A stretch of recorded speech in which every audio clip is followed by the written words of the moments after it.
This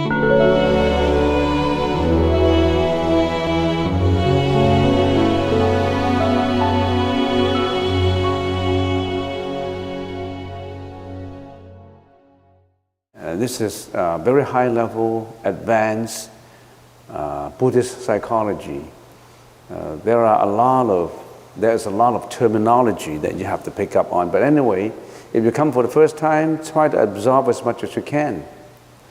This is just a very fast review of what we've been talking about. There are 8 consciousnesses in us, body and mind. We are an aggregate of body and mind, you and I. The body, we know, the mind, perception, conception, volition, consciousness, we call it the 5 skandhas. And from number 1 to number 8, we have the visual consciousness, auditory consciousness, olfaction consciousness of the nose, taste consciousness, tactility consciousness, mentality consciousness, ego consciousness, store and interactive consciousness. All these require a lot of knowledge to understand before you know what I'm talking about. But anyway, since you come, just try to absorb it. And we have been talking about this for a long time. Some people say we have consciousness, but they may not know that we have 8 kinds of consciousnesses. So we've been talking about that. Now, next, and when we talk about consciousness, we have certain topics to confine our discussions. The topics we use, number 1 to number 9, the objects of consciousness. When your eyes, your nose, your ears, when your sensory organs are interacting with outer environments, then you need to know what those objects are. We already have talked about various kinds of objects. Number 2, modes of knowledge. How do our consciousness get to perceive, get to know all these objects? The modes of knowledge. Direct knowledge, indirect knowledge, knowledge by analysis, knowledge by postulation, all that. And then we have the moral nature of our consciousnesses, realms of the activities of each consciousness. We already have talked about. Now we have come to number 5, concomitant mental functions. This is the topic that we've been talking about. Now let's continue with concomitant mental functions. Consciousnesses 8, form 11, dhammas, concomitant mental functions 51. These are the conditioned dhammas and the unconditioned dhammas. So what's the difference between conditioned dhamma and unconditioned dhamma? We've spent almost an hour on it, so we should know all these. And form is whatever you can see. The classification for form, for materials, 11 classifications. When we talk about form, of course we talk about what our perceptions can reach, including the most minute, the atoms and substantial atoms and unsubstantial atoms, protons, electrons, and neutrons, and all those small, minute rupa. We already have touched on that. So they are dhammas related to all matters and substances that are perceptible to the senses. They are physical existence and are regarded as outward manifestation of consciousness. So eyes, all these are material made. Body cells, objects, protons, electrons, ears, and all that, and then forms included in Dhamma ayatana. These are very minute forms. Substantial, smallest atoms, unsubstantial, perceptible, form perceived at ordination, innermost impression, a momentary, elusive form, a form produced by premeditation. All these we talked about already, so we don't need to repeat it, otherwise I can't finish. These are rupas, these are 11 forms. I just want to mention a little bit of these. According to Yogacara Bhumi Sastra, when we think, we have the words first. But we can't think without words. And of course, when you are given those words, there is certain thinking in it too. But basically, words come first, thoughts then second. So when you have thoughts, would carry out actions and speech. When you have actions and speech, that becomes your habitual thinking, habitual speaking, your habits. When the habitual tendency is strong, it becomes your personality. When your personality becomes strong, that controls your destiny. So you are what you think. You are what you think, what you thought, what you speak. Nothing to do with God. You are what you think. You mold your destiny. Your personality mold out your destiny. So the most important is you have to know your thoughts. You have to know your own mind. Whatever you do, it's the mind that controls it. So you have to understand your mind, your own mind. But how many people are interested in understanding their own mind? When they have depression, they just know, I am depressed. But they have to find out, why am I depressed? Where does depression comes from? When my first thought originates, how about the second thought, the third thought, and all these? Now nowadays, we have more mental sickness than physical sickness, more and more. Mental sickness is quite difficult to deal with because they're imperceptible to some doctor, except for, of course, psychologists and psychiatric doctors, and they study them, but still there's some realms that they can't even get their words into, and that's very difficult to investigate. All right, okay, so let's carry on with concomitant mental functions.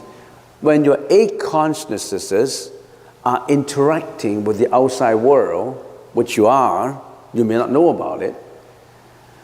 Your eyes see, your ears listen, your nose smell, your tongue taste, your body contact, tactility, and all these would work simultaneously with the mono, which is the mentality, the brain, and the brain will act with the ego consciousness, which is your self, your ego, and the ego consciousness is working in conjunction with your store consciousness, tapping into the previous karma that your storage consciousness is accumulating, and work out whatever actions in speech.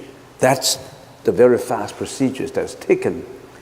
But when you see, when you hear, when you taste, it's not just the superficial consciousness that you have interacting.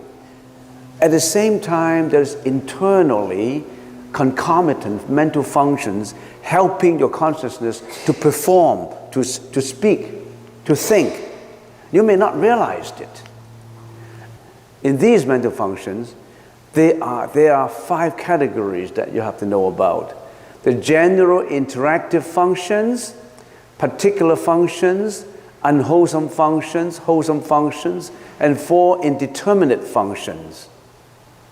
Now these 5 and 510, general interactive functions and particular functions, we don't attach a moral nature to them.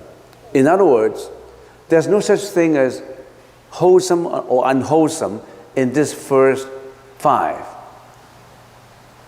Of course, we'll study each one in detail, but I'm just giving you a brief introduction. There's nothing as to attention, whether your attention is wholesome and unwholesome, your attention is good or bad. Attention is attention. Attention per se does not have a moral nature as your attention is a good attention or bad attention. That pertains to the later functions that we talk about, unwholesome functions and wholesome functions. So let's take a look at generally interactive functions and particular functions, this first 5. And then we analyze unwholesome functions. Why do we have mental afflictions? The 6 root mental afflictions like greediness, hatred, anger, ignorance. Why do we have all that? Root mental functions, primary mental functions, medium mental functions, and the minor mental functions. 26. We have 26 unwholesome functions working with our consciousness to perform. You may not know about it. It just happened internally. When you see something, how come you get greedy about it? Say when your eyes look at something, you say it's beautiful, it's attractive. Why does your hormone start to interact? Why do you have that kind of feeling? Not just the eyes, you have internal functions working at the same time to carry out these actions and speech. And if you want to know your own mind, you have to study this in detail. The Buddha told us all these 2,600 years ago. He told us to analyze every thought.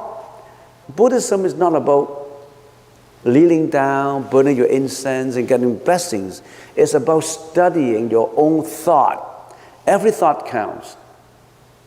Not action, not speech. Action and speech is already the final result, the effect. You have to watch your thought. You are molded by your thought. You have to be careful and mindful with your thought. Why do we have meditation? Is meditation just coming here to be peaceful and quiet and enjoy the sound of the raindrops? And that's not meditation. Meditation is to watch every thought that you have, train yourself to see every thought. When you know how every thought comes up, that's the first step. The second step is how to change that thought from an unwholesome thought to a wholesome thought, to make it powerful so that that thought would contribute to enlightenment. That thought will contribute to understanding. That thought will contribute to the welfare of all mankind, not the destruction of mankind. Everything you look at is a thought. Everything starts from a thought. This building starts from a thought.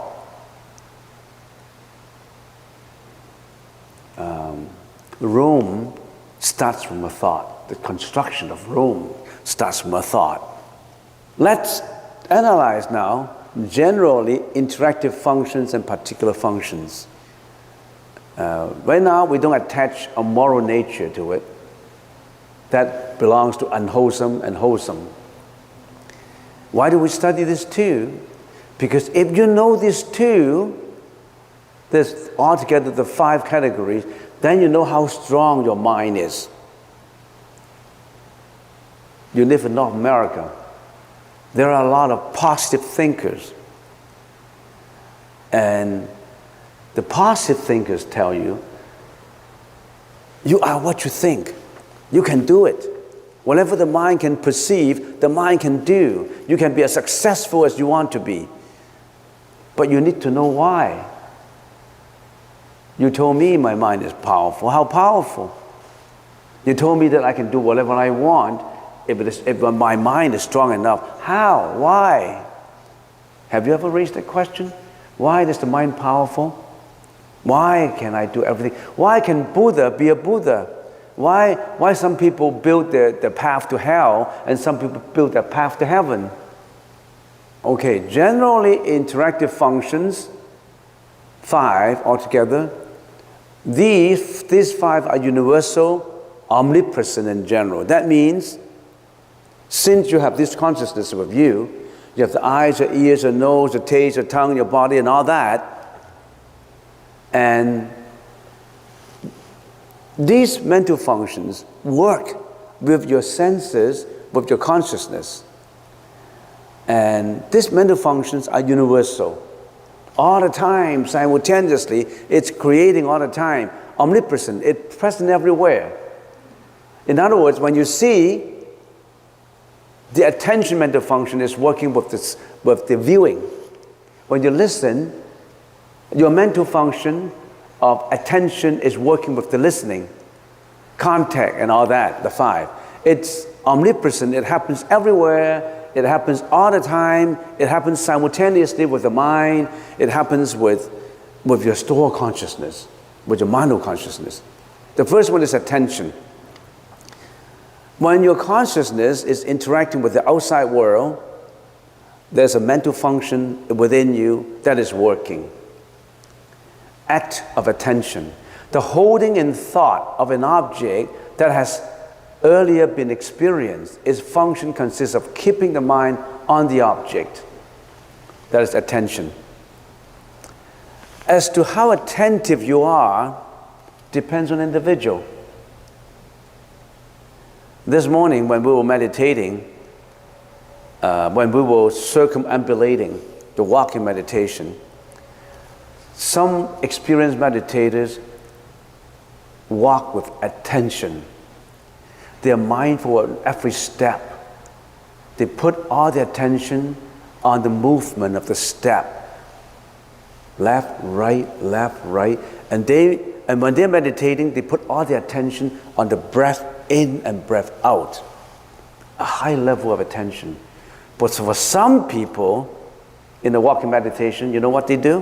When they're walking, they were browsing this and browsing that, put their hands in their pocket, and then watch the Buddha statues, and they're not paying attention. Their attention is going astray. They're not having a proper attentive meditation. You see the difference? Some people can do well at university because they pay attention when the professor is talking, when the professor is giving a lecture. Some people, they just go astray. They may be thinking about yesterday's party. They may be thinking about tomorrow's banquet. They're not paying attention.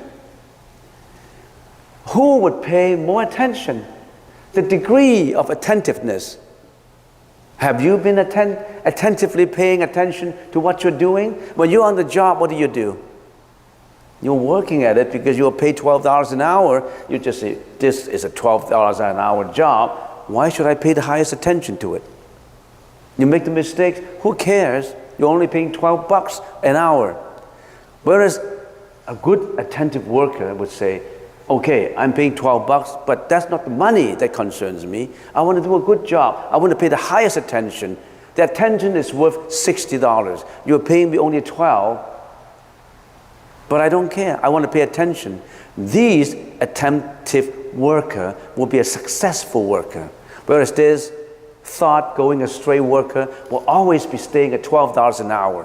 Whereas this attentive worker, finally, he got 60. Because he's worth 60. So what kind of attention you're paying to your life?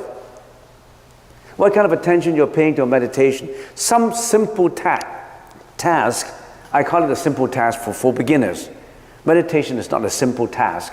A simple task of walking meditation, you can see variety of attentiveness. Some people really, step by step, they're working at the meditation. They're working at enlightenment, nirvana. For some people, well, it's a rainy day, I have nowhere else to go. I can't go for party, I don't want to go to white spot. Why don't spend a gloomy day in the temple doing meditation? Their determination is not high enough. Their attention is not high enough. You are what you mold yourself to be. Not God, not your mom and dad, not your school. You mold out your destiny. Your destiny could be prosperity. Your destiny should be gloominess. You are your own creator, nobody else. And you better change it tomorrow. It's never too late. Attention. Are you paying attention? You are. Otherwise, say for someone, if you are speaking and your attention is not there, I don't know a word.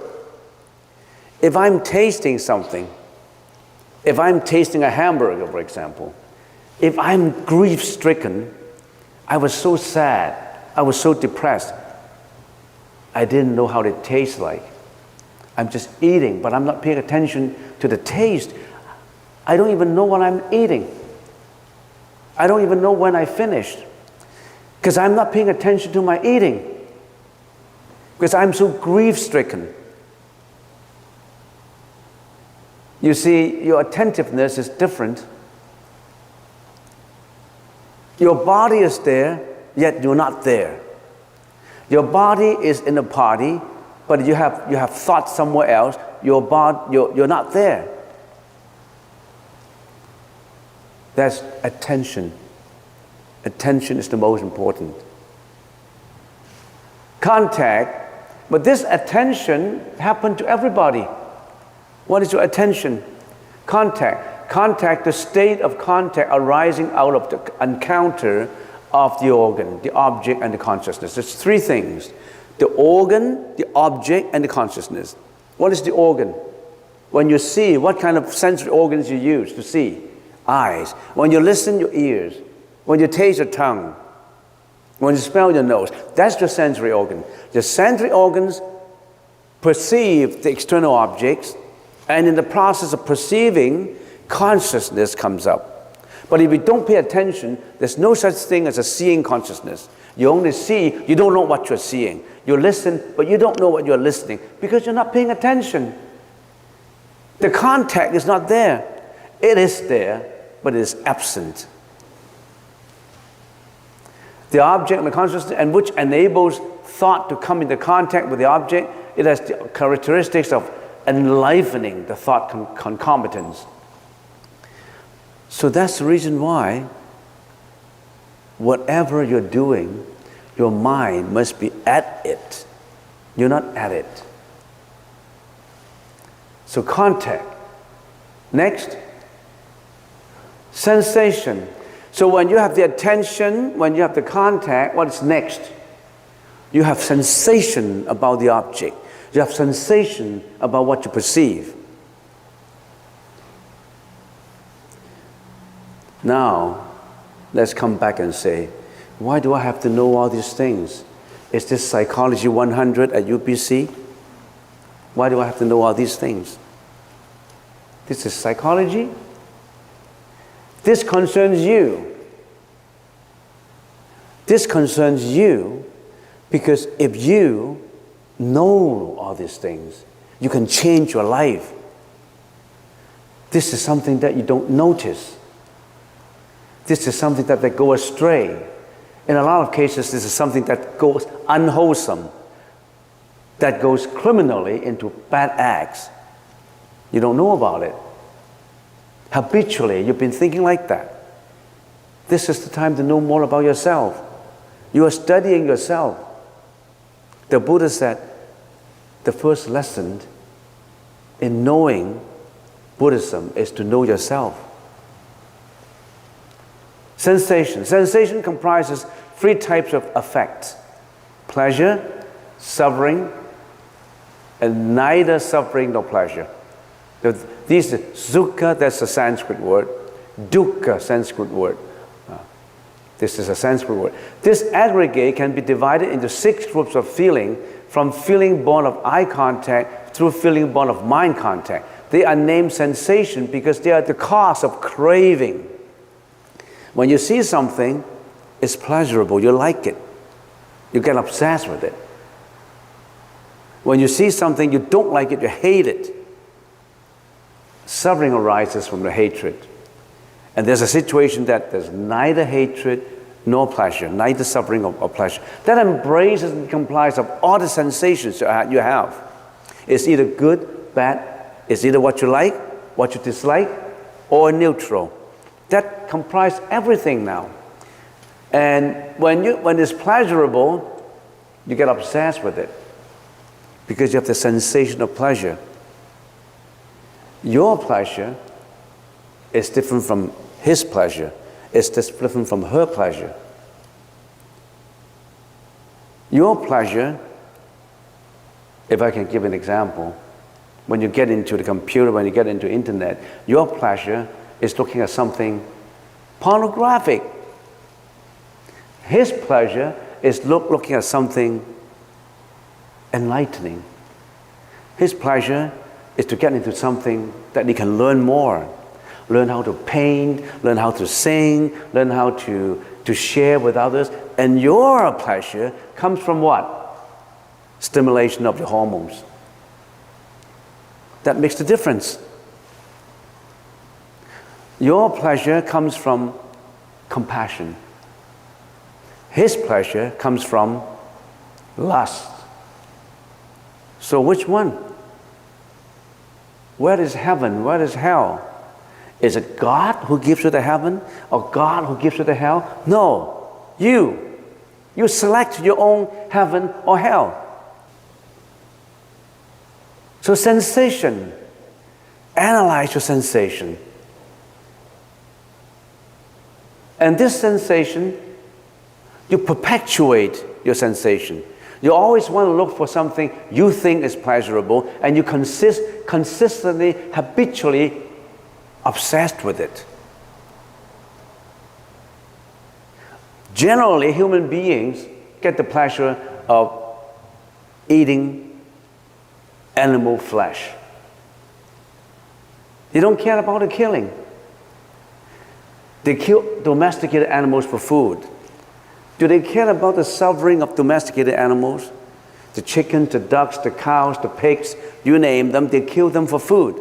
You didn't do the killing, but the slaughterhouses do the killing for you. And you're obsessed with tasting consciousness. You want to taste the flesh, the blood and flesh of animal. You want to build your pleasure on the foundation of suffering that the animals have. You don't know about it because you're habitually doing that. The Buddha said, turn back, analyze it.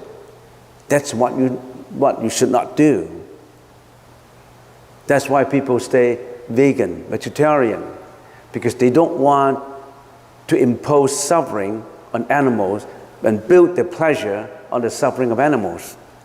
What have you been doing? You've been talking about, I'm very kind, but don't you know that you're suffering, killing animals for food? Everything has karma in it. Every thought has karma. You think you can get away from the karmic energy? The karmic energy that you create yourself determines your fate. That's another thing, not just your own thought. A thought, words would result thought. Thought would result action and speech. Action and speech will result in karma. Karma will result in habitual thinking. Habitual result would bring the effect of personality. Personality molds your destiny, your character, your fate, people call it. All right, that's sensation. So watch your sensation. Perception. What is perception? An idea, ideation, is a cognition, what you think. This is the aggregate of ideas, namely the apprehension, determination of marks, such as blue or yellow or short, female or male, friend or enemy, and so on. You discriminate, you distinguish, you discriminate. This is that which grabs the marks, whether it's a female mark, male mark of an object. This is that which comprehends by combining conceptually the appearance, name, and the signify, the meaning. What does that mean? The Dharma, what it means. It is the cost of reasoning and investigation. And there's a degree in it. Sometimes it's limited, sometimes it's great, and sometimes it's immeasurable, unlimited. That's your perception. So whenever you have contact, your sensory organs contact the outside environments, the objects, all that, then consciousness is created.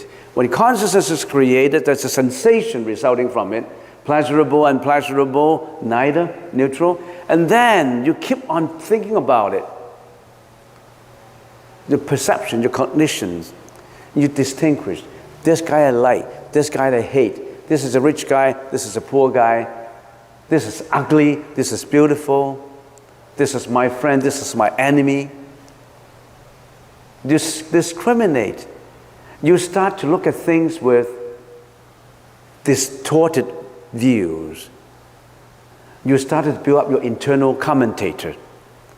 Everybody has this internal commentator. He comments on everything. This is great, this is bad. I hate him, I like him. You have an internal commentator, and use that internal commentator every day. And that internal commentator wear tainted glasses, distorted glasses. We've been viewing things that way. We may not know about it, but we've been doing that. Some people's glasses are more distorted than the others.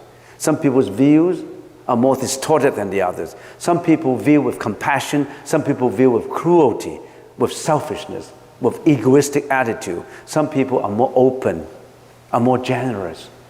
Who are you? I don't know. I don't know. Who do you want to be? Do you want to be a saint? Or you want to be a victim of hell? It's up to you. You make your own choice. Whatever happened yesterday will never come back again. The past is the past. Don't cherish the memorable past. Don't hate your abusive past. The past is gone.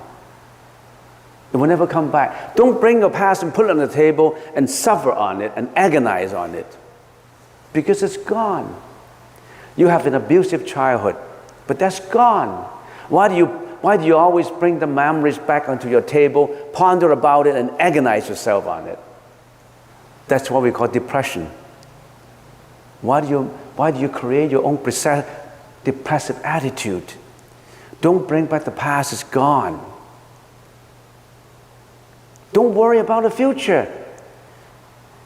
You have a lot of worries about your death, about your work, about what are you going to do, and you bring it on your table, think about it, and worry about it, and agonize on it. The past is gone, the future hasn't come yet. Live at the present moment. What is your present moment? If your present moment is obsessed with your past, that's not a good present moment. If your present moment is to worry about the future, that's not a good present moment. What is this present moment? You think about it. You live at the present moment. What kind of present moment you want? Sometimes you have a choice, but sometimes you may not have. You know why? Because your personality wants to get back to the past. Your personality wants to worry about the future. Because you built up those thoughts that dominated you. And the Buddha said, get into meditation to train yourself to get rid of all those. Get rid of all the cloaks of dirtiness. Get rid of all these emotions. Is it easy to get rid of? Difficult. Because we have been habitually thinking the way that we'd be used to thinking. Okay, that's perception. And what's the final one? Volition. Volition is that which conditions, inform, and shapes the mind. The variety of the world arises from action. Volition is mental action. It gives rise to two actions: bodily action and vocal action. Bodily action is what you perform it out. Vocal action is what you speak. Volition is that which renders thought karmically creative. It is a mental karma. This is also to say that it moves forth the thought. It moves the thought forward. It is differentiated into three kinds: wholesome, unwholesome, and indeterminate, non-defined. The shaping of consciousness in relation to that which is good, bad, or neither. And it is the activity of the mind. Its function consists of directing the mind to the domain of favorable, unfavorable, or neutral activities. Interactive, concomitant mental functions. You're using it all the time. You're using this all the time. How do you use them? In what way? You use them, not God. You use them. Volition. Volition is almost like bringing all your thoughts into action, into two actions: bodily actions and vocal action. Materialize it. A thought is before you materialize, your action and your speech. When you materialize your action and speech, what do? What kind of actions? Many kinds of actions, right? Some actions are morally wholesome, some actions are morally unwholesome. And the Buddha wants us to study what are the morally unwholesome ones and what are the morally wholesome ones.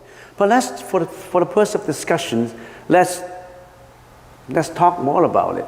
When you have bodily actions because of volition, what do?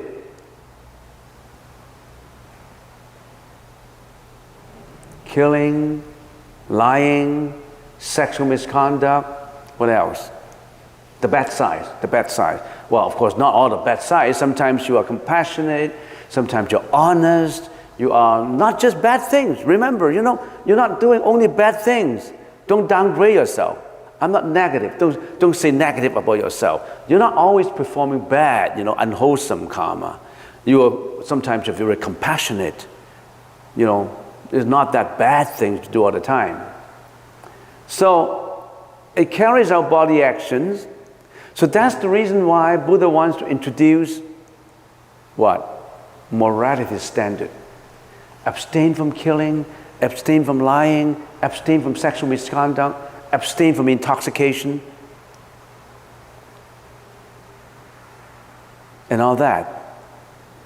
Why? Because it trains you to be morally wholesome. And vocal too.